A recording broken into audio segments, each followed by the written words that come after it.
పరిశుద్ధ లేఖనములో నుండి మనము ధ్యానిస్తున్న లేఖన భాగములను మరలా జ్ఞాపకం చేసుకుందాం. ప్రభు స్వారూప్యములో ఎదిగే మార్గమును మనము ధ్యానిస్తున్నాం. ఎందుకంటే 1 కొరింథీ 1 యోహాను పత్రిక 3వ అధ్యాయము 3వ వచనం ప్రకారంగా మనము ఇక ఏమవుతుందో అది ఇంకా ప్రత్యక్షపరచబడలేదు, కానీ ఒకటి మాత్రం నిజం. ఏంటది? ప్రభు ప్రత్యక్షమైనప్పుడు ఆయనను ఉన్నలాగానే ఆయనను చూతుము, అంతేకాకుండా ఆయన ఉన్నట్టు మనము ఆయనను పోలి ఉందుము. ఈ ఒక విషయము స్పష్టంగా బయలుపరచబడింది. కనుక క్రైస్తవులముగా మనము క్రీస్తు స్వారూప్యములోకి ఎదగవలసిన అవసరం ఉంది. అది ముందుగా నిర్ణయించబడింది. రోమా 8:29 ప్రకారం ఆయన కుమారుడు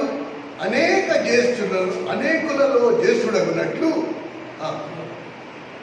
ఎందరిని ఆయన ముందు ఎరిగినో వారందరూ ఆయన కుమారుని స్వరూపంలోకి మార్పు చెందాలని ముందుగా నిర్ణయించను అంటాడు.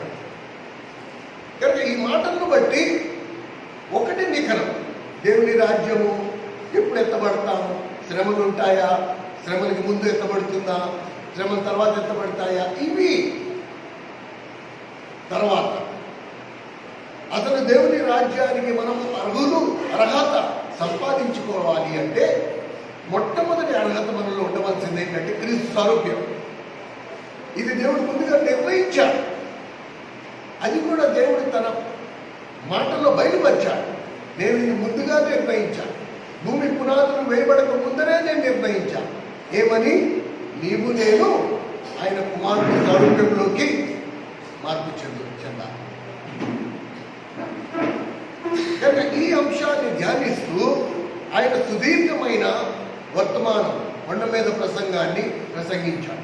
ఎందుకు కొండ మీద ప్రసంగం ఇంత ప్రాముఖ్యం? ఈ కొండ మీద ఈ ప్రసంగములో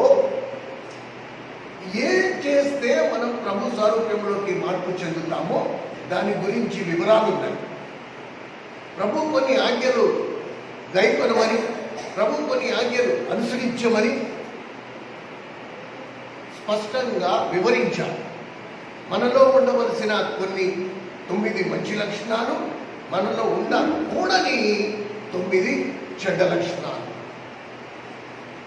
కనుక క్రైస్తవులుగా ఈ 9 మంచి లక్షణాలు మనలో ఉన్నాయో లేదో చూసుకుంటూ, అదే సమయంలో మనలో ఉండకూడని 9 చెడ్డ లక్షణాలను మనం జయించుతున్నామా లేదా మనం కనిపెట్టుకుని ఉన్నాం. లేకపోతే మన క్రైస్తవ జీవితానికి ఒక దిశ ఉండదు. ఇది మనం బాగా గ్రహింపు కలిగి ఉండాలి. ఈ సందర్భంలో ఇంతవరకు మనము నాతో పాటు దయచేసి మత్తయి సువార్త 5వ అధ్యాయం అందరూ గమనించగలరు. కొత్త నిబంధనలో 5వ పేజీలో మత్తయి సువార్త 5వ అధ్యాయం మీరు గమనిస్తే ఇంతవరకు మనం చూసాము, ఆత్మ విషయమై దీనులైన వారు ధన్యులు, పరలోక రాజ్యము వారిది. కనుక ఏ పరలోక రాజ్యము కొరకు, ఏ దేవుని రాజ్యం కొరకు మనం పాకులాడుతున్నాము దాని విషయంలో ఒక స్పష్టత, ఒక ఖచ్చితమైన మాట ఏమని సెలవిస్తారంటే, ఆత్మ విషయమై దీనులైన వారు ధన్యులు అంటే నా ఆత్మీయ అక్కర్లు నేను గుర్తెరగాలి. దేవుని స్వరూపంలోకి మారాలంటే నా ఆత్మీయంగా నేను ఏ విషయంలో వెనకబడ్డానో దాన్ని నేను గుర్తిస్తూ దివారాత్రులు ఆయన గడప ఎదుట సాగిలపడి ఆయన బతిమాలుకోవాలి. ప్రభా, నీ స్వరూపంలోకి మారడానికి ఇవి లేవు నా జీవితంలో, నాలో ఇది లేదు ప్రభా. కనుక ఆత్మీయంగా ఎక్కడ నేను పేదరికంలో ఉన్నానో నా పేదరికాన్ని గుర్తిస్తూ నేను మాటికి ప్రభు పాదాల దగ్గర సాగిపడుతూ ఉండాలి. ఆయన వేడుకుంటూ ఉండాలి. నాలో ఇది లేదు, నీలో ఉన్న ఈ పోలిక నాలో లేదు, నీలో ఉన్న ఈ లక్షణం నాలో లేదు. రెండోది 4వ వచనం, దుఃఖించు వారు ధన్యులు, వారు ఓదార్చబడతారు. దేని విషయంలో దుఃఖించాలా? దేని విషయంలో దుఃఖించాలా? ప్రభు స్వరూపం నాలో ఇంకా ఏర్పడలేదు, అందుకనే దుఃఖం. ప్రభు నేను నీలాగా మారలేదు, ఇంకా నీ స్వభావం నాలో ఏర్పడలేదు, అందుకనే బాధ, అందుకనే నేను ఏడుస్తున్నా, అందుకనే దుఃఖిస్తున్నా. ఈ లోకంలో నాకు సుఖభోగాలు లేవని దుఃఖం కాదు నాకు. ఈ లోకంలో నన్ను ఎవరు ప్రేమించట్లేదు అందుకనే కాదు దుఃఖం. ఈ లోకం నన్ను ఎవడు పట్టించుకోవట్లేదు, నన్ను నా దగ్గరికి ఎవరు రావట్లేదు, నాతో ఎవడు మాట్లాడట్లేదు, నాకు ఎవడు ప్రేజనాలు చెప్పట్లేదు, దీన్ని బట్టి కాదు నాకు దుఃఖం. దేన్ని బట్టి దుఃఖం? నీ పోలిక నాలో ఇంకా ఏర్పడలేదు, నీ స్వభావం నాలో ఏర్పడలేదు ఇంకా, అందుకని నేను బాధపడుతున్నా. ఇన్ని సంవత్సరాలు నేను నీ మందిరానికి వచ్చా, ఇన్ని సంవత్సరాలు నీ వాక్యం ధ్యానిస్తున్నాను, కానీ నాలో దైవ స్వభావం ఇంకా ఏర్పడలేదు, అందుకని నేను దుఃఖిస్తున్నా. కనుక క్రైస్తవుడు ఏ విషయంలో దుఃఖించాలో కూడా ప్రభు ముందుగానే బయలుపరిచాడు. అన్యులైతే వాటన్నిటి గురించి పట్టించుకోవాలి, అన్యులైతే వాటన్నిటి గురించి బాధపడతారు. అయ్యో వాళ్ళని పిలిచారు వాళ్ళు రాలే, ఇదిగో వీళ్ళని పిలిచారు వీళ్ళు రాలే, అయ్యో వాళ్ళని నన్ను చూసి కూడా మా పలకరించలే, ఇవన్నీ చేస్తారు. మనం కాదు, మనం ఎవరి గురించి చెయ్యాలా, మనం ఎవరి గురించి బాధపడాలా? ఈరోజు నేను ప్రభు దగ్గర మోకరించా, ప్రభు స్వరం నాకు వినపడలే కాబట్టి నేను బాధపడుతున్నా, నేను దుఃఖిస్తున్నాను. ప్రభు నా మీద అలిగాడా, నేను ఏదైనా పాపము చేశానా, ఈరోజు నేను ప్రభు స్వరం వినలేకపోయా, అందుకనే నేను ఏడుస్తున్నా, అందుకనే నేను బాధపడుతున్నా. ఎంతమంది అలా బాధపడేవాళ్ళు ఉన్నాము? నేను దేవుడు నమ్ముకున్నాననే వాడు ఈరోజు ఎంతమంది, ఈరోజు ప్రభు స్వరం నేను వినలేకపోయానని కన్నీళ్ళు పెట్టుకునే వాళ్ళు ఎంతమంది ఉన్నాము? చూడండి ఎంత వ్యత్యాసం. బండ మీద ప్రసంగంలో ప్రభు బోధించిన జీవితానికి యేసు ప్రభు ఎవరండి? దేవాది దేవుడు. అలాంటి దేవాది దేవుడైన యేసుక్రీస్తు ప్రభువు అరణ్యంలోకి వెళ్ళిపోయి ఏకాంతంలో ఏడుపుతోనూ రోదనతోనూ ఎందుకు విజ్ఞాపన చేయాల్సి వచ్చింది? ఆయన ఎందుకు కన్నీరు పెట్టుకోవాల్సి వచ్చింది? మనం దేనికి కన్నీరు పెట్టుకుంటున్నాం? ఎంత వ్యత్యాసం చూడండి, ఎంత వ్యత్యాసం. ఒక చెడ్డ ఆలోచన, ఒక చెడ్డ తలంపు తలలోకి వచ్చిందంటే వెలువెల్లాడిపోయేవాడు, ఓ దేవా తండ్రి నన్ను క్షమించు నాయన, ఒక తప్పుడు ఆలోచన నా బుర్రలో నన్ను అపవిత్రపరిచేసింది అని వెలువెల్లాడిపోయాడు. మనకి ఏమనిపించట్లా? ఇది తేడా, ఇది తేడా. సాత్వికులు ధన్యులు, వారు భూలోకమును స్వతంత్రించుకుంటారు. తమ హక్కుల కొరకు పోరాడని వారు, ఎవరితో తప్పు పెట్టుకునని వారు, వీళ్ళు సాత్వికులు.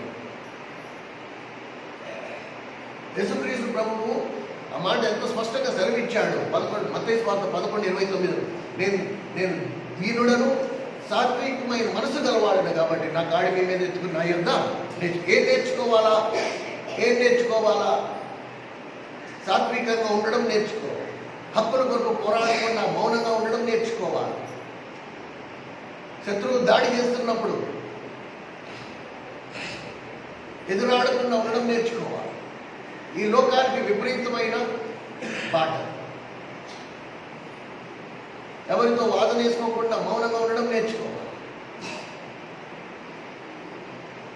మనలో ఏ తప్పు లేకపోయినా సమాజం మన మీద నెపములు మోపుతున్నా సరే మౌనంగా ఉండడం నేర్చుకోవాలి. అట్టి వారు భూలోకమును స్వతంత్రించుకుని దేవుడు అంటాడు, వాళ్ళు భూలోకమును స్వతంత్రించుకునేది ఎందుకు?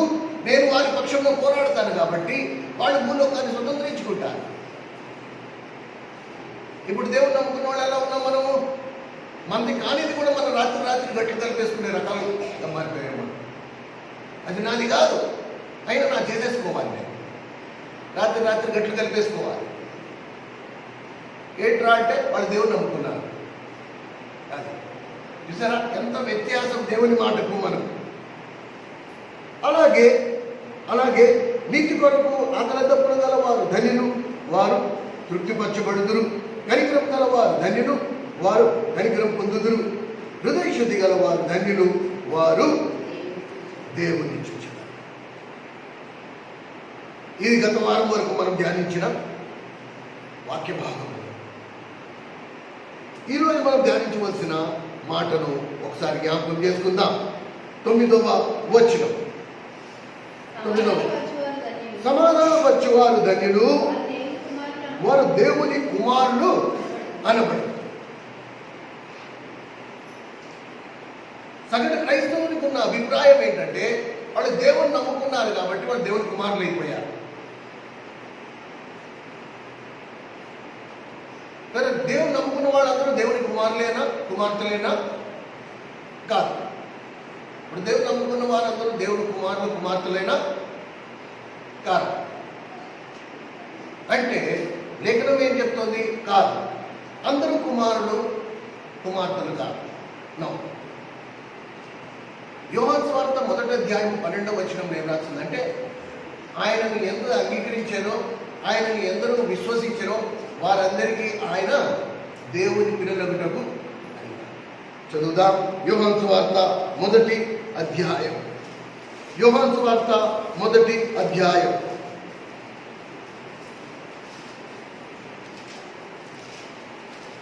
యోహాను సువార్త 1వ అధ్యాయం 18వ వచనం 12వ వచనం. తనను ఎందరు అంగీకరించడో వారందరికీ, అనగా తన నామమందు విశ్వసించిన వారందరికీ దేవుని పిల్లలగుటకు ఆయన అధికారం అనుగ్రహించి. ఇప్పుడు దేవుని పిల్లలు వేరు, దేవుని కుమారులు వేరు. దేవుని పిల్లలు వేరు, దేవుని కుమారులు వేరు. చాలా మంది నేను దేవుని పిల్లలను అనే మాటతో తృప్తి చెందుతారు. కానీ తేడా ఏంటి తెలుసా? వ్యత్యాసం ఏంటి తెలుసా? ఎంతవరకు మనము పిల్లలమై ఉన్నాము, ఎంతవరకు కేవలం దేవుని యందు మన విశ్వాసం నుంచి దేవుని పిల్లలం అనిపించుకుంటున్నాము, మనము అప్పటికీ బాధ్యతలమే, దాసులం.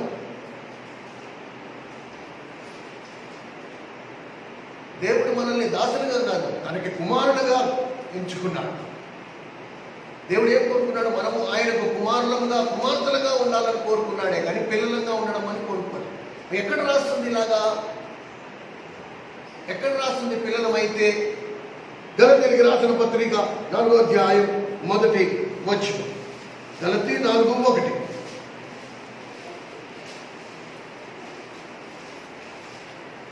గలతీయులకు రాసిన పత్రిక 4వ అధ్యాయం 1వ వచనం. మరియు నేను చెప్పినదేమనగా, వారసుడు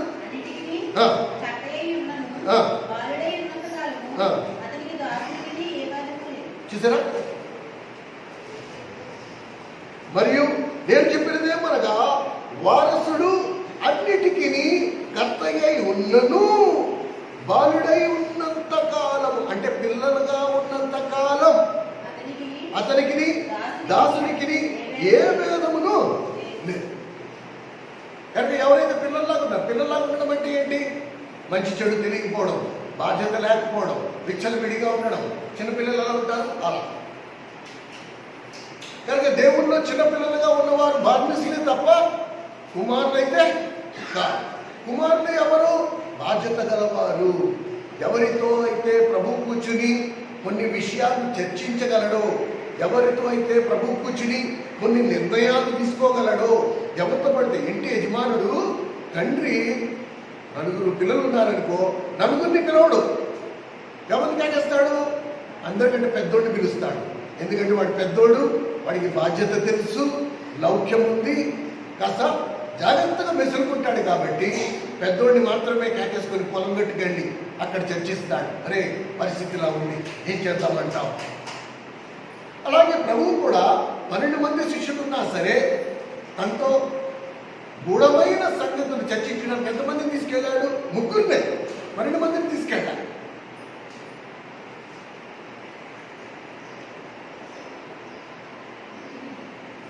కనుక ఇది చాలా ముఖ్యం. 5వ వచనం చూడండి, 4-5 వచనాలు కలిసి ఉన్నాయి. గలతీ 4వ అధ్యాయం 4-5 వచనాలు. అయితే కాలము సంపూర్ణమైనప్పుడు దేవుడు తన కుమారుని పంపెను,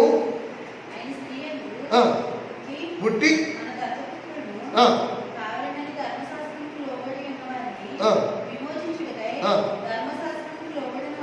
ఆయను. ఆ దత్తపుత్రత్వ అనుభవంలోకి మమ్మల్ని తీసుకురావాలని ప్రభు ఎంత మదుపు పెట్టాడో ఇది మనము గుర్తించాలి.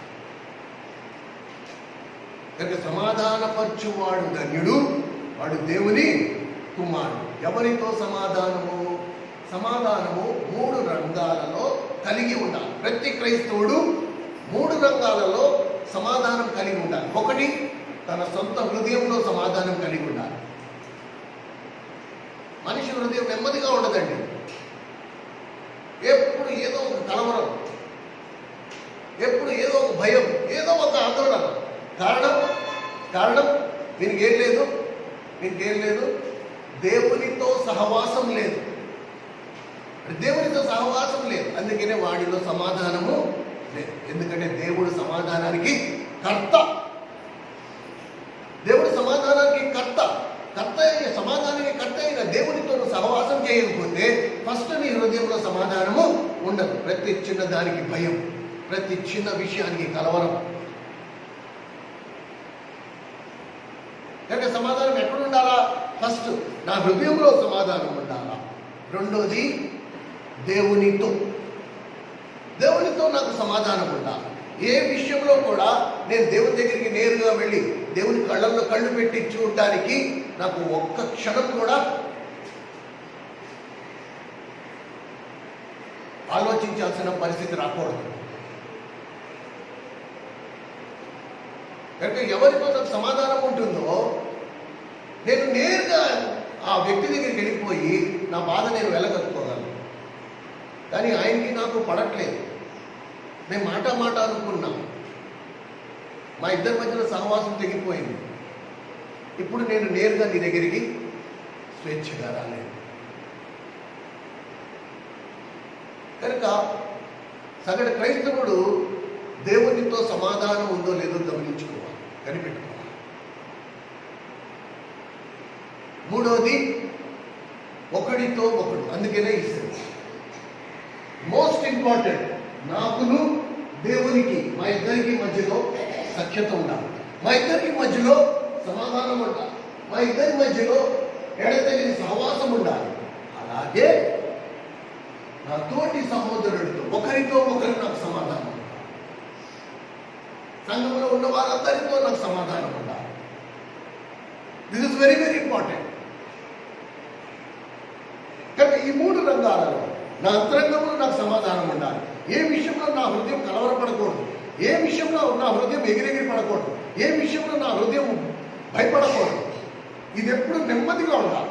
ఇక్కడ సమాధానం ఉండాలి. ఇక్కడ లేదు అంటే నేను పరిగెత్తుకున్న సమాధానకర్త అయిన దేవుని దగ్గరికి రావాలి. ప్రభువా, ఇక్కడ ఏదో సరిగ్గా లేదు, నా హృదయం ఆందోళనగా ఉంది, కొద్ది సమయం నీ ఒళ్ళో నా తలపెట్టుకుని పడుకుంటా, నన్ను ఓదార్చు, నన్ను బలపరచు, నీ సమాధానంతో నన్ను నింపు.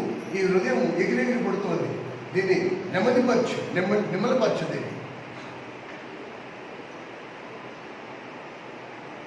ఇదే సమాధానం. నాకు మనసు బాగాలేదు, నాకు 3 అవసరం అయిపోయింది, 3 అంశాలు 6 అంశాలు వెతుక్కున్నావా, అది దిగేంత వరకునే ఉంటుంది. దిగిన తర్వాత మళ్ళీ మామూలే. ఇదే కొన్ని పుట్టింటోడి దగ్గర వెతుక్కున్నావా, అక్కడ ఉన్నంత సేపే, అక్కడి నుంచి బయటకు వచ్చిన తర్వాత మళ్ళీ మామూలే. ఎందుకంటే గుర్తుపెట్టుకో, సమాధానానికి కర్త యేసుక్రీస్తు ప్రభువు ఒక్కడే. ప్రభువు ఒక్కడే నీ హృదయాన్ని సమాధానపరచగలడు. ప్రభువు ఒక్కడే నిన్ను తనతో సమాధానపరచుకోగలడు. ప్రభువు ఒక్కడే పరస్పరం. నువ్వు నిజంగా ప్రభువుని ప్రేమించిన వాడు అయితే, నువ్వు నిజంగా ప్రభువుని ప్రేమించిన దాని అయితే ఒకరితో ఒకరికి నీకు సంపూర్ణ సమాధానం ఉండి తీరాల్సిందే ఉంటుంది. ఇది చాలా అవసరం. ఇది ఆజ్ఞలో ఒకటి. అలా లేకపోతే నేను దేవుని కుమారుడిని కాను. ఒకవేళ నేను అందరితో సమాధానం లేకపోతే నేను దేవుని కుమారుడిని కాను. అది లేకపోతే చెప్తాను. సమాధానపరచువాడు ధన్యుడు, వాళ్ళు దేవుని కుమారుడు అనబడు. అయితే ఇక్కడ ఒక మాట మనము గమనిక కలిగి ఉండాలి. దేవునితో మనం ఎలాగ సమాధానం కలిగి ఉన్నాము? అసలు లెక్క ప్రకారంగా జన్మతః కర్మతః పాపులం. ఆయన పరిశుద్ధుడైన దేవుడు, ఆయనలో ఏ పాపము లేదు. ఏ పాపము లేని దేవునికి పాపములో పుట్టి పెరిగిన మనకు ఎలా సఖ్యత కుదిరింది, ఎలా సమాధానం కుదిరింది అని మనం గమనిస్తే, రోమన్ రాసిన పత్రిక 5వ అధ్యాయం 1వ వచనంలో ఒక మాట ఉంది. మనము దేవుని చేత క్రీస్తులో, దయచేసి రోమన్స్ చాప్టర్ 5, రోమ 5వ అధ్యాయం 136వ పేజీ, కొత్త నిబంధనలో 136వ పేజీ, రోమ 5వ అధ్యాయం 1వ వచనం. కాబట్టి విశ్వాసం మూలమున మనము నీతిమంతులముగా తీర్చబడి మన ప్రభు అయిన యేసుక్రీస్తు ద్వారా దేవునితో సమాధానము కలిగి ఉందుము. కనుక ఫస్ట్ నీతిమంతులుగా తీర్చబడ్డాం. ఎవరి వలన? ప్రభువు వలన. ప్రభు వలన మనం దేవుడు నీతిమంతులం. ఈ మాట కొంచెం జీర్ణం కాదండి, తొందరగా అర్థం కాదు. ఏ నీతి లేని మనము నడినెత్తుడి అధికారం వరకు స్వనీతితో నిండిపోయిన మనము, స్వనీతి అనేది ఎందుకు అంటున్నాము అంటే, నేను చేసింది తప్పు అని నాకు తెలుసు, అయినా సరే ఆ తప్పును నేను ఒప్పించేస్తా 10 మంది చేత. అది స్వనీతి. దేవుని నీతి అలాంటిది కాదు. దేవుని నీతి, నువ్వు పాపివి అంటే నువ్వు పాపివే.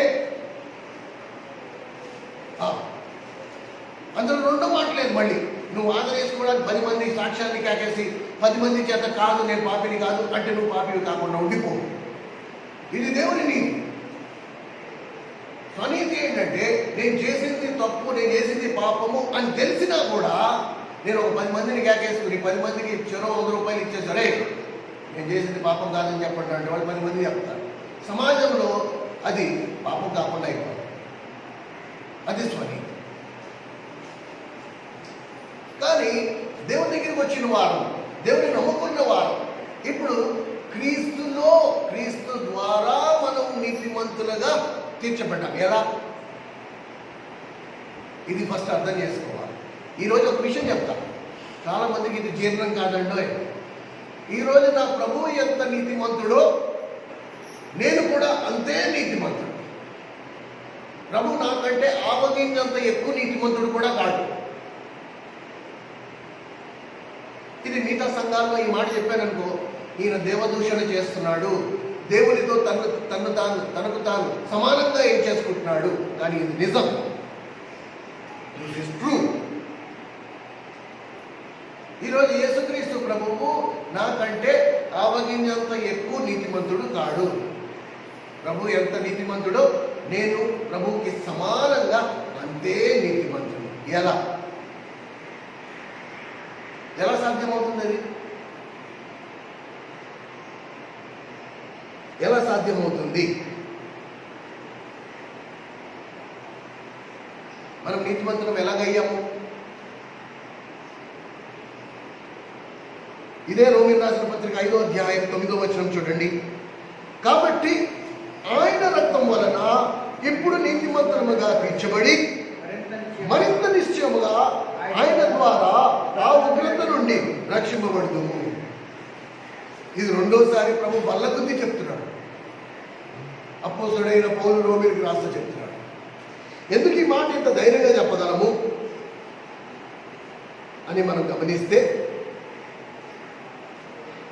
ప్రభువే నాకు నీతిగా మారాడు. కొన్ని పేజీలు తిరిగి 1 కొరింథీయులకు రాసిన పత్రిక 1వ అధ్యాయం దగ్గరికి వచ్చేసేయండి. 4 పేజీలు తిరిగేస్తే 1 కొరింథీయులకు రాసిన పత్రిక 1వ అధ్యాయం దగ్గరికి వస్తాం. ఆఖరి వచనం 1వ అధ్యాయం 31వ వచనం 31. అతిశయించువాడు ప్రభువునందే అతిశయింపవలెను అని రాయబడి ఉన్నది. నెరవేరినట్టు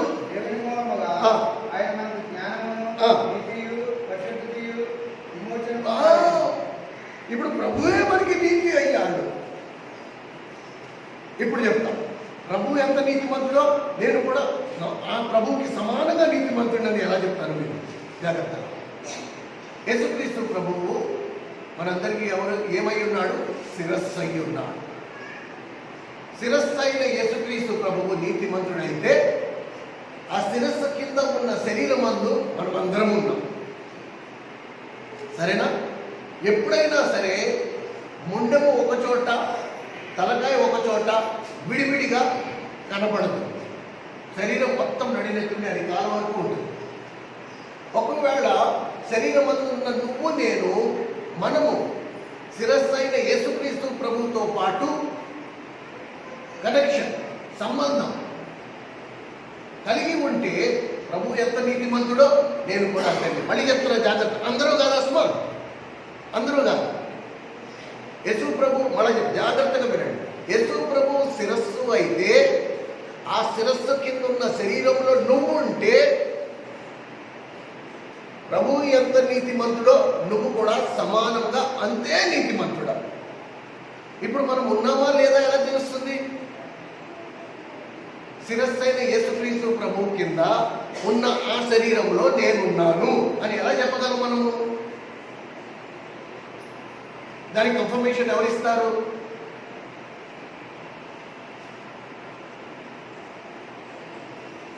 ఇప్పుడు మీ తలకాయ కింద ఉన్న శరీరము మీదే అని ఎలా కన్ఫర్మేషన్ ఇస్తోంది? ఎలాగా నిశ్చయపరుచుకుంటున్నారు? ఎందుకంటే ఈ కింద ఉన్న శరీరంలో ఉన్న ప్రతి అవయవము ఈ శిరస్సుకు లోబడుతుంది. అలాగే యేసుక్రీస్తు ప్రభు ప్రతి ఆజ్ఞకు లోబడిన వాడు ఆయన శరీరం కింద ఉన్నాడు. ఇప్పుడు ఉన్నామా లేదా అది మీ వ్యక్తిగత విజ్ఞప్తి, విడిచిపెట్టు. నువ్వు ఒకవేళ ప్రభు ఆజ్ఞలన్నింటినీ శిరస వహిస్తున్నావా? నువ్వు ఆయన శరీరంలో ఉన్నావు. ప్రభు ఎంత నీతిమంతుడో నువ్వు కూడా అంత నీతిమంతుడు. దీని గురించి ఎవరో సర్టిఫికెట్ ఇవ్వక్కర్ల, ఎవరు బోధ చేయక్కర్ల, ఎవరు నేను చెప్పక్కర్ల, సాక్ష్యాలు అక్కర్లే, రుజువులు అక్కర్లే, ఏమీ అక్కర్లే. కానీ ఒకవేళ ప్రభు ఆజ్ఞలని నువ్వు గైకొనట్లేదు అంటే నిన్ను నీవు మోసపరుచుకుంటావు. నువ్వు ప్రభు శరీరంలో లేవు. ప్రభు నీతిమంతుడు ఉన్నట్టుగా నువ్వు నీతిమంతుడు కావు. ఇప్పుడు ప్రభువే మనకి నీతి అయి ఉన్నాడు. ఎప్పుడు? నేను ప్రభుకి లోబడితే. ఎలాగైతే ఒక భార్య తన భర్తకు లోబడటం వరకు, మనసా వాచ కర్మణ, తన ఆఖరి శ్వాస వరకు ఆ భార్యకు భర్తకు లోబడి ఉంటుందో, ఇప్పుడు భర్తకున్నవన్నీ కూడా ఆ భార్యకి చెందుతాయి. కానీ ఒకవేళ ఆ భార్య భర్తకు లోబడకుండా తన సొంత జీవితాన్ని స్వతంత్రంగా జీవిస్తూ, భర్త ఒక చోట భార్య ఒక చోట జీవిస్తూ, ఇప్పుడు ఆ భర్త ఉన్నవన్నీ ఆ భార్యకి వెళ్ళాలంటే భర్త ఒప్పుకుంటాడండి? సస్యమేలో ఒప్పుకుంటాడు. విడాకులైనా ఇస్తాడు, కోర్టు మెట్లు ఎట్లా ఎక్కుతాడు. కానీ వాడికి చెందిన దాంట్లో ఆవగింజ కూడా, ఒక ఆవకాయ పొంద కూడా ఆమెకి వెళ్ళనివ్వడు. మనము అంతే, మనము అంతే. దేవుడు నమ్ముకున్నానని చెప్తే సరిపోదు. ఒకవేళ నేను నమ్మకంగా ప్రభుత్వం ఉన్నాను, ప్రభుతో కాపురం చేస్తాను, ప్రభు ఆజ్ఞలని నేను గైకొంటున్నాను, అప్పుడు ప్రభువుకి చెందినవన్నీ నాకు వస్తాయి. నేను దానికి వారసత్వం వహిస్తాను. ఇది మనం అందరం గుర్తుంచుకోవాలి. కనుక ఎంతవరకు నేను ప్రభు ఆజ్ఞకు లోబడతానో అంతవరకు నేను ప్రభు నీతిలో పాలిభాగస్తుడే. ప్రభు ఎంత నీతిమంతుడో నేను కూడా అంతే నీతిమంతుడు. ఒకవేళ నేను ప్రభు ఆజ్ఞలన్నిటికీ లోబడినట్లయితే, ఒకవేళ శిరస్సుకు కింద ఉన్న శరీరానికి సంబంధమే లేదు అంటే నేను అసలు క్రైస్తవుడే కాదు. మీరు క్రైస్తవులే కాదు. మీరు బాప్తిసం తీసేసుకున్నాను అనుకున్నా, మీరు మనలో పాలు పొందేస్తున్నారు అనుకున్నా, ఏం చేసినా కూడా ప్రభువుకి మీకు సంబంధం లేదు. ఇది మాటి మాటికి రుజువుపరచబడిన సత్యం. కొండ మీద ప్రసంగంలో అందుకనే ఎంతో మంది వచ్చి ప్రభువా ప్రభువా నీ పేరిట మేము ఎంతమందిని రోగుల్ని స్వస్థపరిచాము, ఎంతమంది మేము ప్రార్థనలు చేశాము, ఎన్ని దెయ్యాలు వెళ్ళగొట్టామంటే ప్రభు ఏమన్నాడు? అసలు మీరెవరో మీరెవరో నాకు తెలియదు.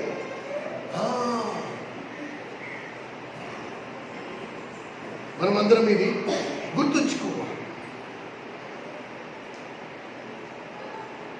ఆ మనసు గలవారు తమ దృష్టి దేని మీద ఉంచుతారండి? ఆత్మ సంబంధమైన విషయాల మీద ఉంటుంది, కానీ శరీర సంబంధమైన విషయాల మీద ఉండదు. రోమన్ రాసిన పత్రిక ఒక్క పేజీ తిరగండి, 8వ అధ్యాయం, రోమ 8,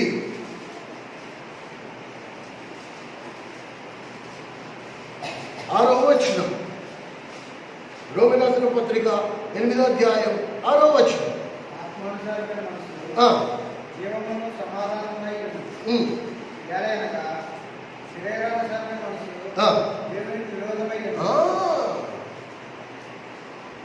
ఆత్మానుసారమైన మనస్సు జీవమును సమాధానమును కోరుకుంటుంది. కానీ నీ మనసు ఏం కోరుకుంటుంది? అది గమనిక కలిగి ఉండాలి. అందరితో సమాధానమే కోరుకుంటుందా? కొంతమందితో ఇంకా వైరం ఉందా? ప్రియమైన సోదరుడు సహోదరి, గుర్తుంచుకో, ఒకవేళ నా వైరాన్ని నేను కొనసాగిస్తున్నానంటే ప్రభుతో నాకు సహవాసము తెగిపోతుంది. ఎందుకంటే ప్రభు అందరికీ సమాధానకర్త అయి ఉన్నాడు. ఇప్పుడు ఇక్కడ పెద్ద డౌట్, పెద్ద ప్రశ్న. కానీ ప్రేమ కలిగిన దేవుడు ఎంత ప్రేమ కలిగిన వాడంటే ఆ పెద్ద ప్రశ్న కూడా సమాధానం ఇవ్వకుండా వదిలేదా.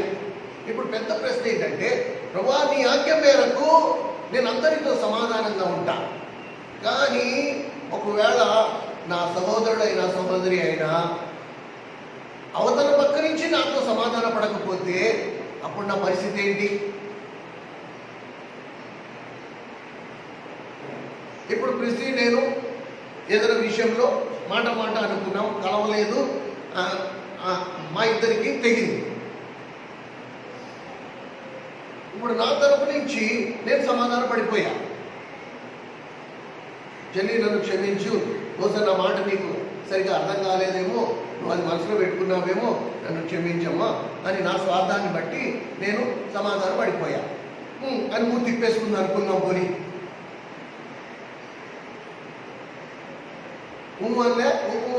ఫోన్లే అన్నా నువ్వు సమాధాన పడ్డావు, నన్ను కూడా క్షమించు, బహుశా నేనే కంగారు పడ్డానేమో అనే మాట ఏమీ అల్లా, ఊరికే మౌనంగా ఉండి మూడు తిప్పేస్తుంది. అంటే ఏంటి? మనసులో ఇంకా కొంచెం మిగిలిపోయింది ఉంది. అప్పుడు నా పరిస్థితి ఏంటి ప్రభువా? నేను దేవుడి కుమారత్వాన్ని నేను కోల్పోతాను కదా. అందరితోనే సమాధానంగా ఉండాల్సిందే.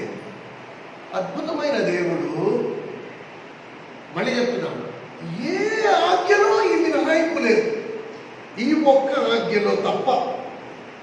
గమనించండి,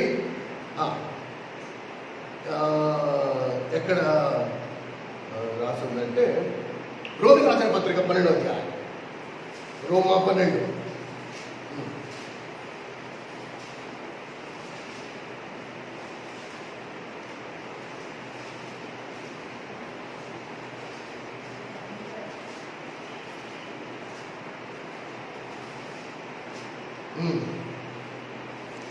పేజ్ నెంబర్ చెప్పండి. 142వ పేజీ, రోమా 12:18 వచనం. రోమి రాసిన పత్రిక 12వ అధ్యాయం 18వ వచనం. సఖ్యమైతే మీ చేతనైనంత మటుకు సమస్త మనుషులతో సమాధానంగా ఉంది. సఖ్యమైతే అంటే, సఖ్యమైతే అంటే వీలైతే. ఏ విషయంలో ప్రభు ఈ పదాన్ని వాడలే. వీలైతే నీ కళ్ళతో పరాయి స్త్రీని మోహించకు అన్నా.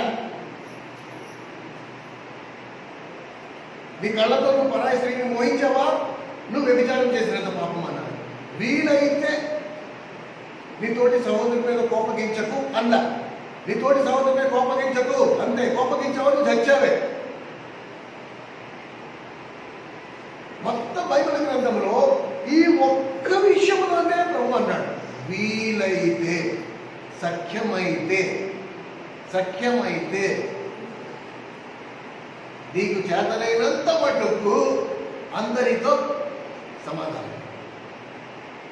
ఈ మాటకు అర్థం ఏంటి? నువ్వు వెళ్ళి సమాధానం, అవతల వ్యక్తి సమాధానం పడలేదనుకో, దానికి నువ్వు కూర్చి కాదు, నేను చూసుకుంటా.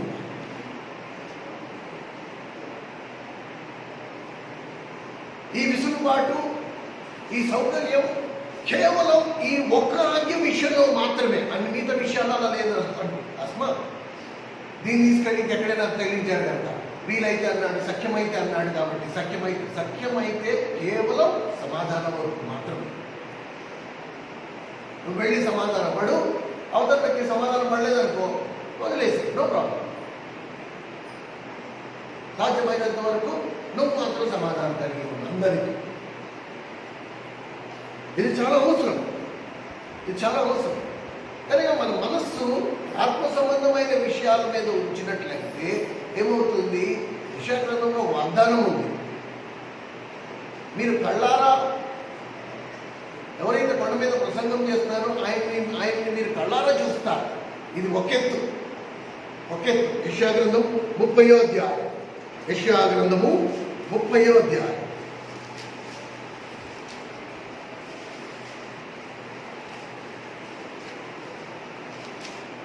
యెషయా గ్రంథము 30వ అధ్యాయం 592వ పేజీ.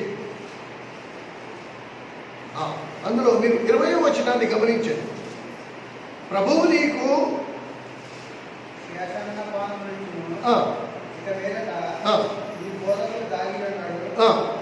నువ్వు కనులారా నీ బోధకుడిని చూసాను. ఇది ప్రభువు గురించిన ప్రవచనం. ఇది ప్రభువుని గురించిన ప్రవచనం. ఏమండి? ఏ ప్రవచనం? ఆ ప్రవచనం ఏం చెప్తుంది? ఒక రోజు నీ బోధకుడు అనగా ఆ యేసుక్రీస్తు ప్రభువుని నువ్వు కళ్ళారా చూస్తావు. కానీ ఇప్పుడు అది ఒక రోజు ప్రభు మధ్య ఆకాశానికి వచ్చినప్పుడు కళ్ళారా చూస్తాం. కానీ ఇప్పుడు 21వ వచనం. ఇప్పుడు మీరు కుడి తట్టు తిరిగినను ఎడమ తట్టు తిరిగినను ఇదే త్రోవ దీనిలో నడువుడని నీ వెనక నుండి ఒక శబ్దము నీ చెవులకు వినబడు. ఇది ఇప్పుడు కనుక ప్రభు నీకు ఎంత ఇప్పుడు నువ్వు ఆయన్ని చూడకపోవచ్చు, కానీ ఆయన శబ్దము నీకు స్పష్టంగా వినబడుతుంది. ఎలా వినబడుతుందంట? నువ్వు కుడి తట్టు తిరగాలన్నా ఎడం తట్టు తిరగాలన్నా, నువ్వు కుడి తట్టు తిరగాల్సింది ఎడం తట్టు తిరిగితే వద్దు కదా అమ్మ, తప్పు, ఇది కరెక్ట్ కాదు, నువ్వు కుడి తట్టు తిరగాల్సింది ఎడం తట్టు తిరిగావు, ఇటు పక్కకు తిరుగు అని స్పష్టమైన శబ్దం వినిపిస్తుంది. మరి ఎందుకు వినపడట్లేదు?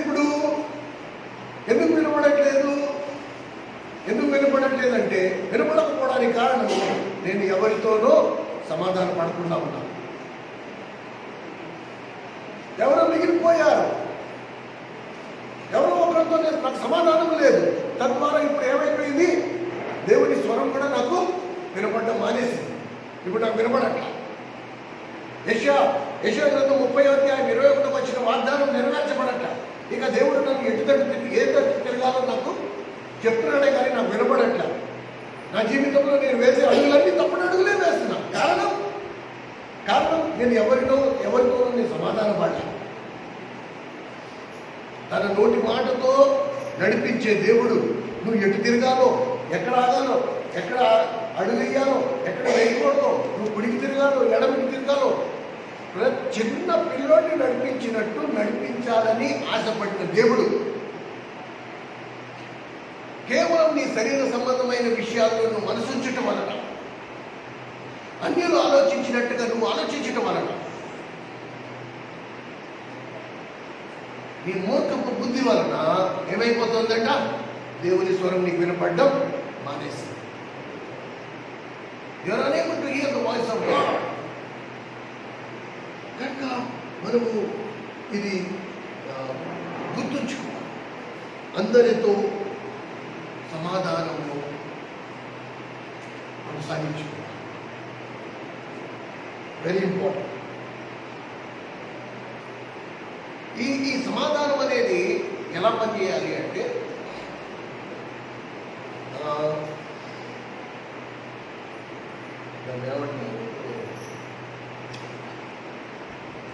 ఒకవేళ మన హృదయాన్ని దేవుని సమాధానంతో నింపుకున్నాం అనుకో,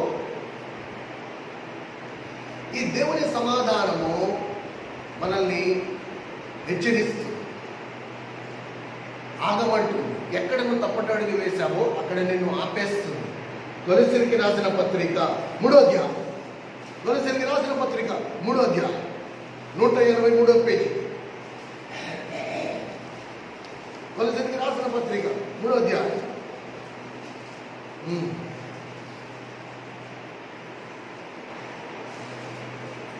చూడండి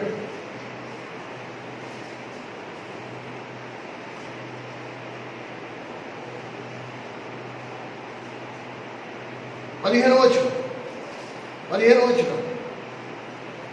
క్రీస్తు అనుగ్రహించు సమాధానము మీ హృదయములలో ఏడుచుండనీయుడి. ఎందుకొరకే మరియు క్రీస్తు సమాధానము మన హృదయాలను ఏలనివ్వాలి అంటే ప్రభు సమాధానము మన హృదయాల మీద పరిపాలన చేయాలి. అంటే ప్రభు సమాధానానికి మన హృదయం మీద సంపూర్ణ అధికారం ఉండాలి. ఏమండి? కనుక ఇప్పుడు ఈ ప్రభు సమాధానము మన హృదయం మీద అధికారం ఉన్నప్పుడు ఈ ప్రభు సమాధానం ఏం చేస్తుందంటే, నువ్వు ఒకడితో కోపంగా మాట్లాడుతుంటే ఈ ప్రభు సమాధానం నిన్ను వెంటనే హెచ్చరిస్తుంది, నువ్వు మాట్లాడే విధానం కరెక్ట్ కాదు, నువ్వు మాట్లాడే విధానం కరెక్ట్ కాదు, నీ మాటలో ప్రేమ లేదు.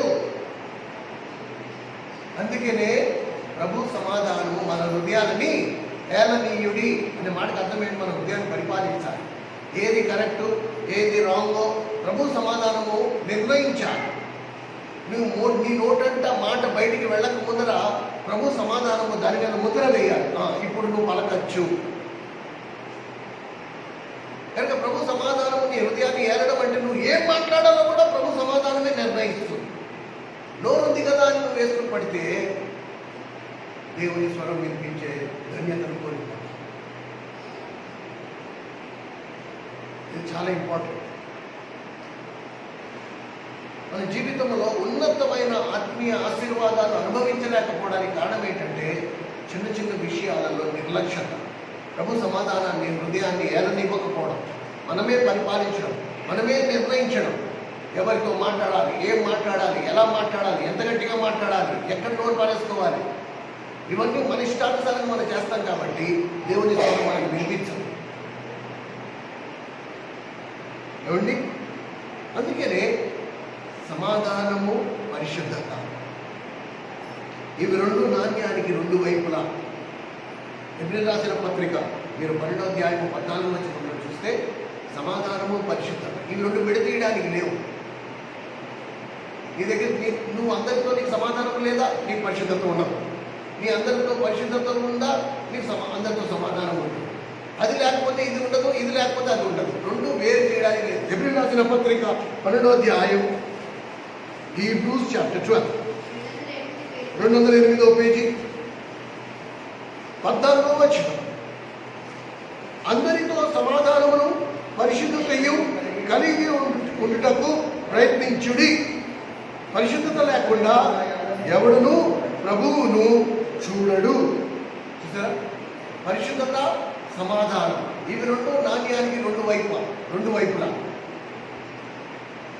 కనుక ఇందులో ఏ ఒకటి లేకపోయినా సరే నువ్వు దేవుడిని చూడలేవు. ఈ రెండింటిలో ఏ ఒకటి లేకపోయినా మనం దేవుడిని చూడలేని పరిస్థితి ఏర్పడుతుంది.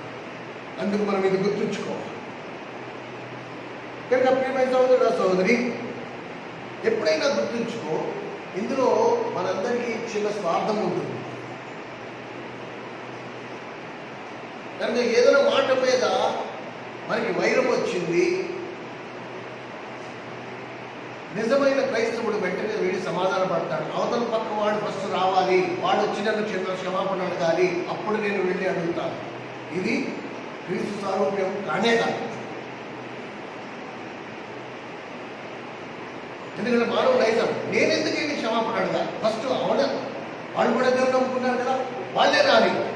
ఇది క్రైస్తవ నైజమే కాదు, క్రీస్తు స్వరూపమే కాదు, క్రీస్తు లక్షణమే కాదు, క్రీస్తు స్వభావమే కాదు. నా ఆత్మీయ జీవిత విషయంలో నాకు స్వార్థం ఉంది కాబట్టి నేను ఫస్ట్ పరిగెత్తుకుంటాను. అంతా కార్యవర్తల మధ్యలో తెగిందనుకో, ఈ మౌనుడు వీడేదో పెద్ద పోటుగాడిలాగా వీడు వెయిట్ చేస్తూ ఉంటాడు అనమాట. అదే వచ్చి నాకు ఆటపడాలి, నేను మొగాడి. కానీ ఇట్ ఇస్ ఫూలిష్నెస్.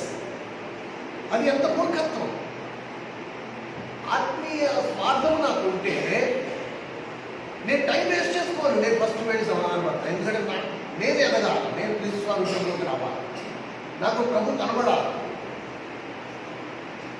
కాబట్టి తప్పు ఒప్పు తర్వాత ఫస్ట్ నేను వెళ్ళేసాం. ఒక మాటతో తేలిపోయింది.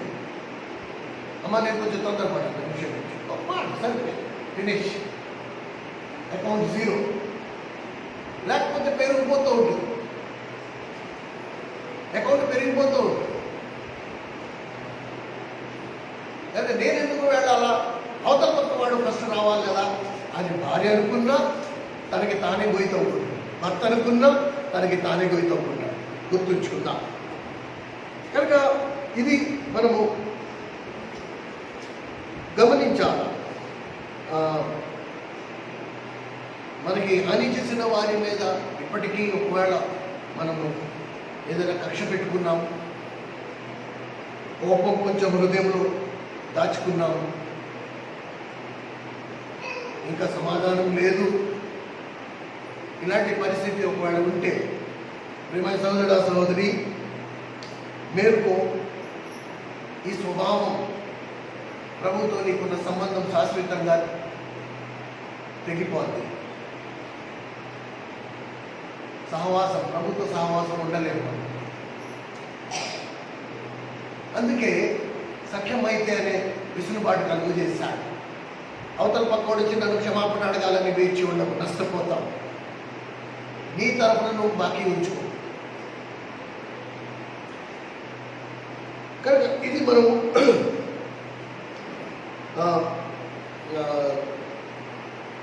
ఈ విషయంలో మనం స్పష్టత కలిగి ఉండాలి. ఏమండి, మరి ముఖ్యంగా వివాహిత భార్యాభర్తలు వాడికి ఇంకా ఎక్కువగా వర్తిస్తుంది.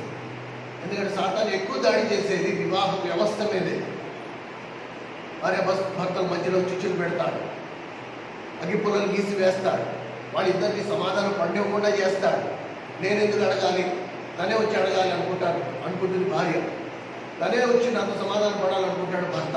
ఇలాగ వాళ్ళిద్దరి మధ్యలో ఉన్న వైరం రోజు రోజుకి పెరిగిపోతూ వాళ్ళ ఆత్మీయ జీవితాన్ని పూర్తిగా భ్రష్టు పట్టించేస్తుంది. అందుకనే ఎఫెసీ పత్రికలో ఈ భార్యాభర్తలకు ఒక మాట చెప్పుంచాడు. ఎఫెసీ పత్రిక 4వ అధ్యాయం 24వ వచనం. ఎఫెసీ పత్రిక 2-3 పేజీలను వెనక్కి తిరిగేస్తే సరిపోతుంది.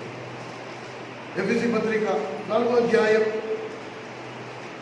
26వ వచనం.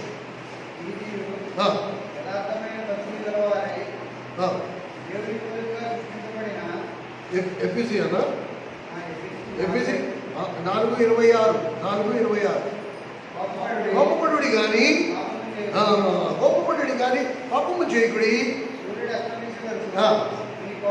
నిలవని. ఇది మరి ముఖ్యంగా భార్యాభర్త ఆ కాపురాల్లో కోపాలు రావడం సహజం. కానీ సూర్యుడు అస్తమించేంత వరకు దాన్ని మొరగబెట్టుకోవాలి. సూర్యుడు అస్తమించే లోపల వెంటనే సమాధాన పడాలి. ఇద్దరు ఒకరితో ఒకరు సంభాషించుకోండి, ఒకరి తప్పులు ఒకరు తెలుసుకోండి, సరిదిద్దుకోండి, ముందుకు సాగండి. అంతేకాదు దాన్ని కొనసాగించుకోవాలి, దాన్ని మొరగబెట్టుకోవాలి, పాతవి జ్ఞాపకం చేసుకోవాలి. ఏమండి, కనుక ఎవరు ముందుకెళ్ళి సమాధాన పడాలి అని గమనిస్తే ఎవరు ఎక్కువ ఆత్మీయంగా ఉన్నారనుకుంటారో వాళ్ళు, ఎవరు ఎక్కువ మంచోళ్ళో వాళ్ళే ముందు వెళ్ళి సమాధాన పడాలి. మీరు పోటీ పెట్టారనుకో, ఈ భార్య మొత్తం అది పరుగులు పెడతారు.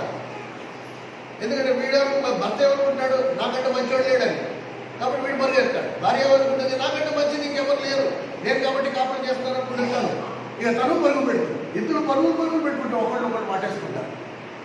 కాబట్టి ఈ సూత్రాన్ని పెట్టుకోండి భార్యాభర్తలు మధ్యలో. ఒకవేళ ఏదైనా విషయం చెడింది, తెగింది మీ ఇద్దరి మధ్యలో అంటే ఎవరైతే మంచోళ్ళు వాళ్ళ ముందు వెళ్ళి క్షమాపణ అడగాలి. ఓకే, కనుక మనము ఈ విషయాన్ని గుర్తుంచుకున్నాం. ముందుకు సాగుతాం. తిరిగి మళ్ళా కొండ మీద ఈ సమాధాన విషయంలో మీకు ఈ 2 విషయాలు, ఈ 2 రెఫరెన్స్లు చూపించాలి ఖచ్చితంగా. అండ్ మోస్ట్ ఇంపార్టెంట్, ఒకవేళ ఇది నా ప్రార్థన దేవుని దగ్గర,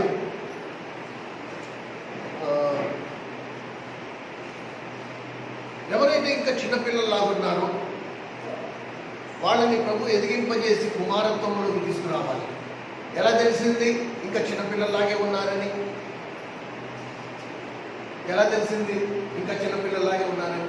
ఎలా తెలుస్తుంది అంటే లేఖనపు వెలుగులో చూస్తే ఇంకా ఎవరో ఒకరి మీద నాకు సమాధానం లేదు. కుమారుడైతే వెంటనే సమాధానం, పిల్లలైతే చిన్నపిల్లలు చూడు అలక, మరేడుగా చూడు అలిగిందంటే ఇంకా మాట్లాడడం మానేస్తుంది.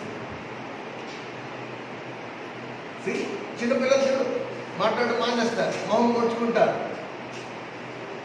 మళ్ళీ వెళ్ళి ఎంత బతిమాలుకుంటేనే తప్ప వాళ్ళు మనం వైపు తిరగరు. అది చిన్నపిల్లల స్వభావం. కానీ ఇదే కుమారుడైతే కుమార్తె అయితే అంతవరకు వేచి ఉన్నారు, తొందరగా వెంటనే సమాధానం పడిపోతారు. ఎందుకంటే బాధ్యత తెలుసు, అసమాధానము వలన దేవునితో నాకున్న సంబంధం శాశ్వతంగా తెగిపోతుందని సంగతి నాకు తెలుసు. కానీ ఇందు మూలంగా ఈ రెండు రెఫరెన్స్లు దయచేసి ఎక్కడైనా నోట్ చేసి పెట్టుకోండి. మొదటి దశలోనికి రాసిన పత్రిక 5వ అధ్యాయం, మొదటి దశలోనికలకు రాసిన పత్రిక 5వ అధ్యాయం 187వ పేజీ, 187వ పేజీ, 5వ అధ్యాయం 23వ వచనం. సమాధానకర్తయగు దేవుడే మిమ్మల్ని సంపూర్ణంగా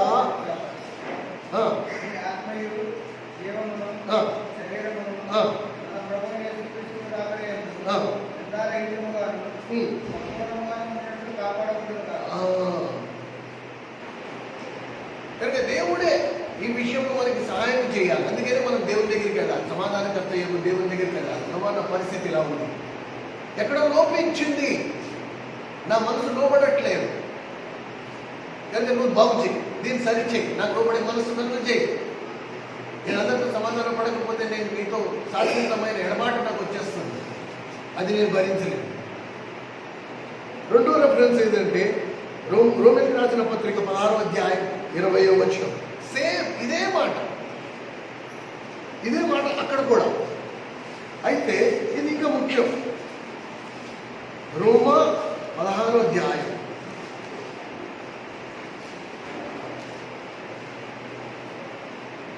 20వ వచనం, 16-20.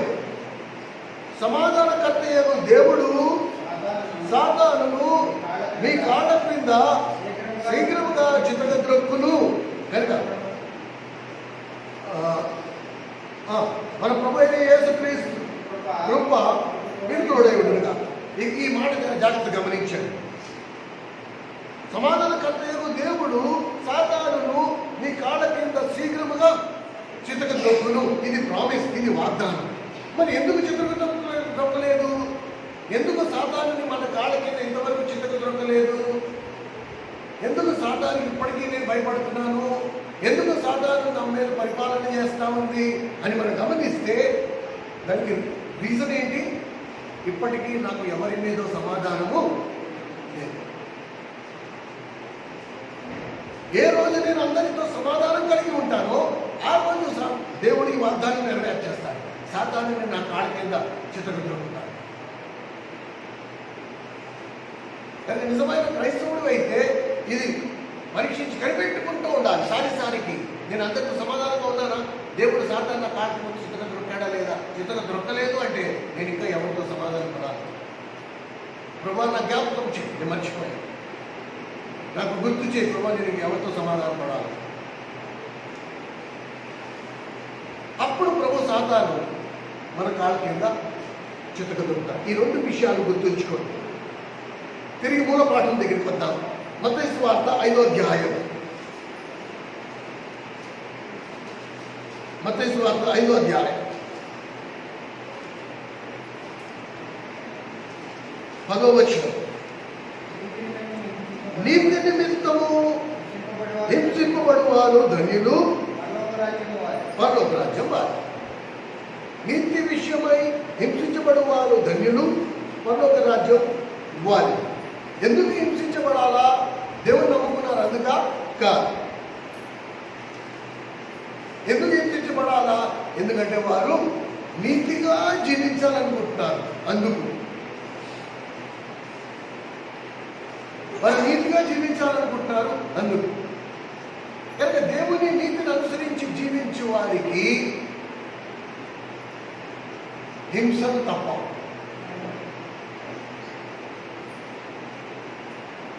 దేవుని నీతిని అనుసరించి జీవించే వారికి హింసలు తప్పవు.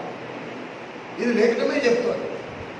దేవుని నమ్ముకున్న తర్వాత చాలా విషయాల నుండి మనం వైదొలిగాము. మీకు ఒక విషయం చెప్తా. ఎన్నికలు వచ్చేటప్పుడు వాడు డబ్బులు తీసుకుని ఇంటికి వస్తే మనం తీసుకోలేదు. కొన్ని దినాలు తీసుకోపోతే ఇంట్లో ఉన్న మొగుళ్ళకి ఎక్కడ లేని కోపం వచ్చేసింది.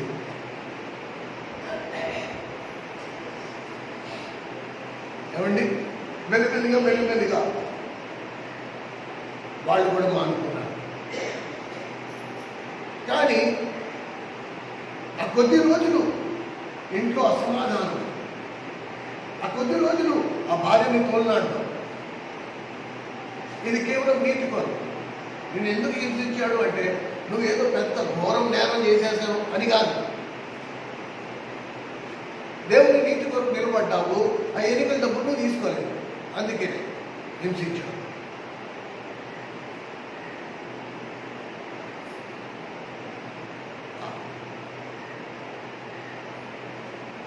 దేవుని కొరకు జీవించు వారు ఎవరైతే నిర్ణయించుకుంటారో దేవుని నీతిని అనుసరించి నేను జీవిస్తాను, వాడు దేవుని నీతిని అనుసరించి జీవిస్తాం కాబట్టి దేవుడు నీకు పూలబాట వేసి నీ జీవితం సాఫీగా ఉంచుతాడు అనుకుంటే మీకు బుద్ధి పొరపాటు.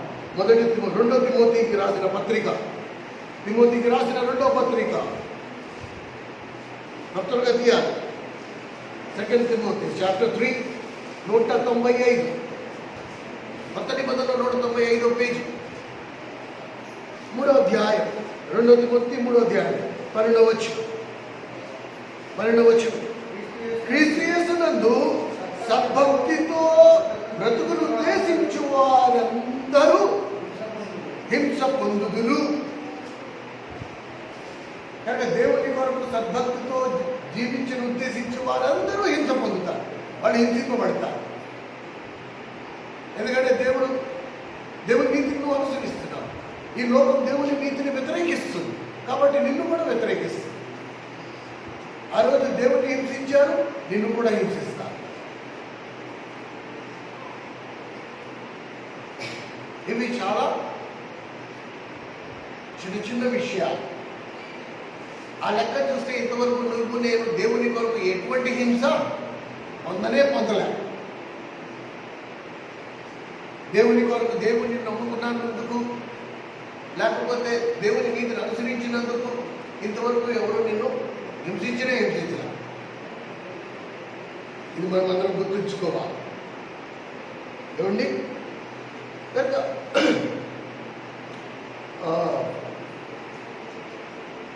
అలాంటి అనుభవం ఒకవేళ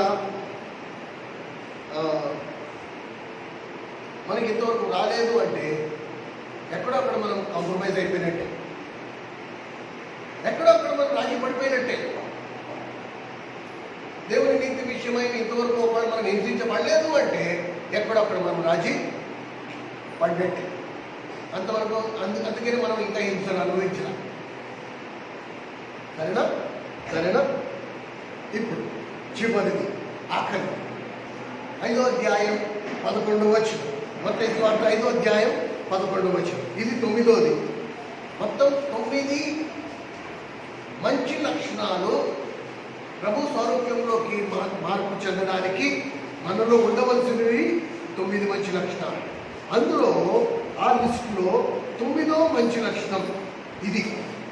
చదవండి. నా నిమిత్తము జనులు మిమ్మల్ని నిందించి హింసించి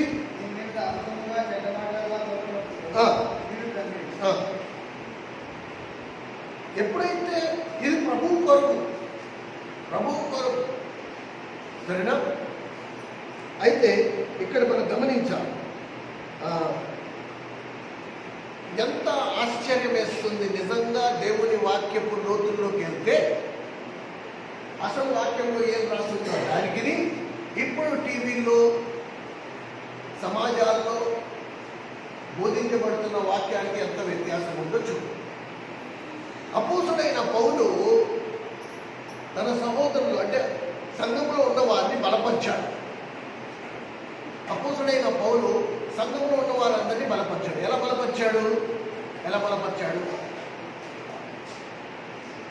ఈరోజు పెద్ద పెద్ద సేవకులు ఎవరైతే పెద్ద కటౌట్లు పెట్టుకుని పెద్ద సంఘాలు 10,000 మంది 20,000 మంది సంఘాలు ఉన్నాయో వాళ్ళు విశ్వాసాన్ని బలపరుస్తున్నారు. ఎలా బలపరుస్తున్నారు? ఎలా? నువ్వు ఏ వ్యాధితో వచ్చావో, ఏ క్యాన్సర్తో వచ్చావో, ఈరోజు నిన్ను ప్రభు ఇక్కడే స్వస్థపరిచి నిన్ను ఆరోగ్యంగా పంపబోతున్నాడు. నువ్వు ఏ ఆర్థిక ఇబ్బందుల్లో ఉన్నావో ఈ రాత్రే ప్రభు నిన్ను కోటేశ్వరుడిగా మార్చబోతుంది. ఇలాగా విశ్వాసాన్ని బలపరుస్తాడు. సరేనా? అపోస్తుడైన పౌలు ఎలా బలపరుచుంటాడు? అపోస్తుల కార్యములు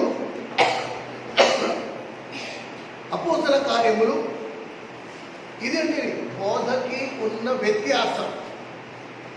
మార్కెట్లో సమాజంలో మీకు వినబడుతున్న బోధకి ఒరిజినల్గా అసలు అపోస్తుడైన పౌలు బోధించిన బోధకి ఎంత తేడా ఉందో చూడు. అపోస్తుల కార్యములు 14వ అధ్యాయం 14వ అధ్యాయం 117వ పేజీ. ఎలా బలపరిచాడు? 22వ వచనం 14:22 117వ పేజీ. అపోస్తుల కార్యములు 14వ అధ్యాయం 22వ వచనం. శిష్యుల మనసులను దృఢపరిచి అనగా బలపరిచి విశ్వాసమందు నిలకడగా ఉండవలననియు అనేక శ్రమలను అనుభవించి మనము దేవుని రాజ్యంలో ప్రవేశింపవలననియు వారిని ఎలా బలపరిచాడండి? పౌలు ఏమంటున్నాడు? అపోస్తుడైన పౌలు ఏమంటాడు? మనం అనేక శ్రమలను అనుభవించి దేవుని రాజ్యంలో ప్రవేశింపవలననియు మిమ్మల్ని హెచ్చరిస్తున్నాం. అలాగా బలపరిచారు.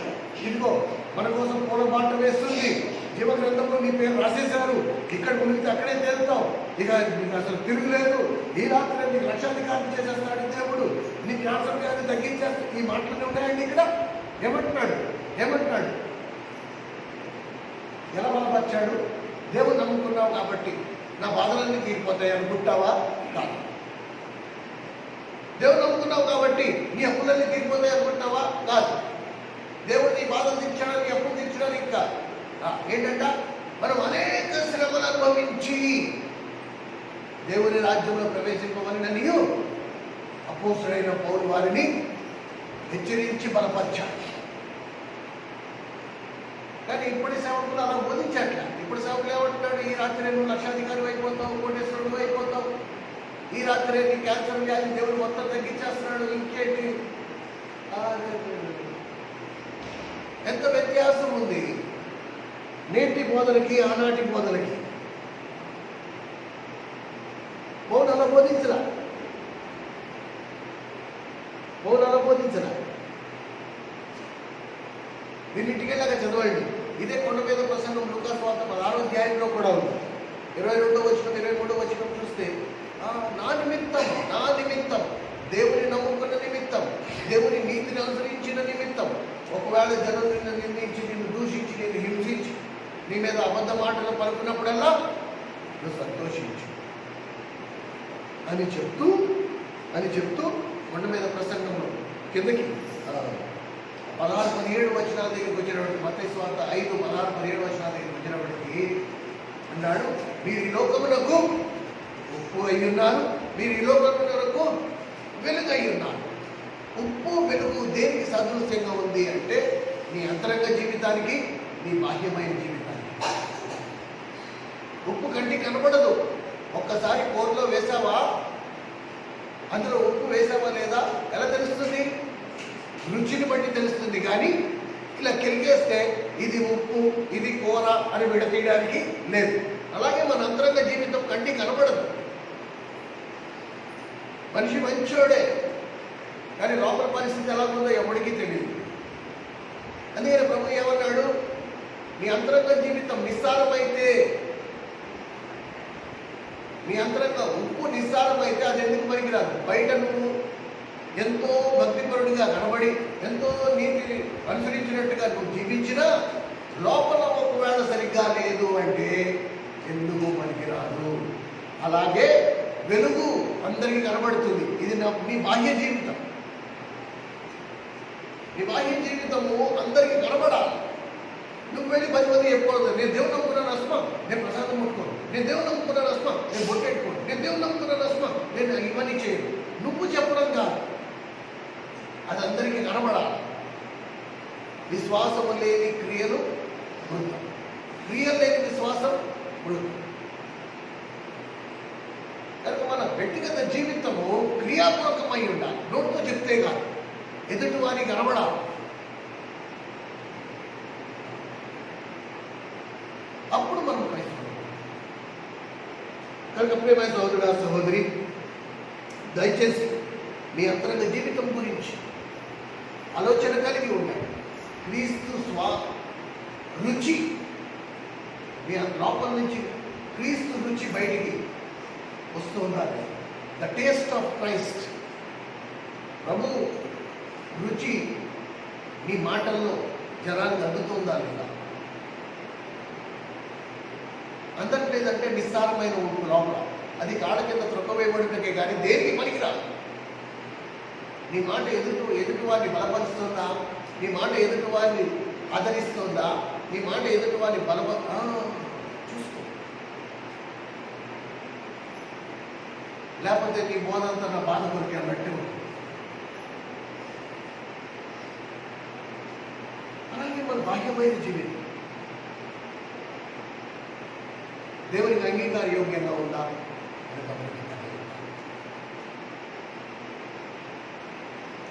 మళ్ళా ధ్యానించాడు పరిశుద్ధాత్మ దేవుడు మనందరితో ఈ విషయంలో స్పష్టంగా మాట్లాడేదా. ఏ ఒక్క విషయాన్ని నిర్లక్ష్యంగా వదిలేదు. ఈ 9 లక్షణాలు మనలో ఉన్నాయో లేదో గమనించాలి. వచ్చే వారం నుండి మనలో ఉండకూడని విషయాలను మనం ధ్యానిద్దాం. దయచేసి మోకరించండి, ప్రార్థన చేస్తాం.